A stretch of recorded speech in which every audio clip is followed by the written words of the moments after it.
Včasih smo se hecali, kadar smo dobro košarko igrali, smo bili zmeraj trdič.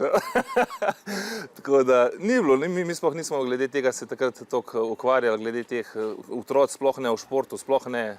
Bilo je čisto smešno iz naselja, kjer sem jaz prišel, recimo to je veliko blokovsko naselje, Planina, pa vodovodni stolp, tam je bilo zelo vse mešano, pa ni bilo točno sploh določeno, je to Srbija, Hrvaška, to je bil Balkan, v malem in vsi smo zelo dobro sodelovali, noben tudi takrat v tistih časih ni bil toliko obremenjen. Kasneje, bom rekel, z malo s tem razprtijem na Balkanu se je tenzija predvsem pri starejših dvignila, pri mlajših smo pa vse, bom rekel, tudi kakšne slabšalne, če enemu rečeš cigo, enemu ščipac, enemu Janez, je bilo to tako smešno, ko smo se otroci med sabo smo se hecali, ni bilo tako, da bi bilo zlonamerno ali pa žaljivo mišljeno. Ja, smo bili ne samo tako narodnostno mešani, tudi na ulici smo dosti gor zrasli, karakter se je zelo razvil, kar pa v športu recimo nekaj je tehnična plat, ampak sigurno je 50% tega, bom rekel, karakterja. Tisti, ki nima karakterja, v nobenem športu ne more, ne v individualnemu ali pa še težje pa v